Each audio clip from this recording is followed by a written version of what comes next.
నాకు అక్కడున్న ఎస్పీ గారు ఎలక్షన్ సమయంలో బిందు మాధవ్ గారు ఎవరైతే ఉన్నారో వారికి వారి ఫ్యామిలీతో మాకు ఏదో పరిచయం ఉన్నట్లు, మేమేదో చాలా దగ్గర స్నేహితులు అన్నట్లు, వారి భార్య మా భార్య ఏదో దగ్గర స్నేహితులు అన్నట్లు, ఏదో దీన్ని డెలిబరేట్గా ఈ మెసేజ్ని ఒకసారి కాదు దాదాపు 4-5 రోజులుగా దీన్ని పంపిస్తూ ఉన్నారు. ప్రతి చోట కూడా ఇది పబ్లిష్ చేస్తూ ఉన్నారు.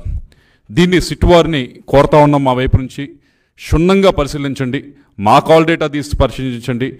వాళ్ళ కాల్ డేటా మరి అధికారి కాబట్టి అది మీ చేతిలో ఉంటుంది. మా వైపు నుంచి మా కాల్ డేటా, మా చుట్టుపక్కల ఉన్న వారి కాల్ డేటా ఏదైతే ఉందో వాటిని తప్పకుండా తీసి పరిశీలించాలని చెప్పి కోరుతా ఉన్నాం. ఏదైతే ఎస్పీ బిందు మాధవ్ గారి ఫ్యామిలీ పైన ఏ విధంగా ఏదో నిరాధారమైన ఆరోపణలు చేస్తూ ఉన్నారో, ఏదో మాకు వారికి సంబంధం ఉందని, ఇది పూర్తి అవాస్తవం. వారి ఫ్యామిలీ మా ఫ్యామిలీ ఎప్పుడు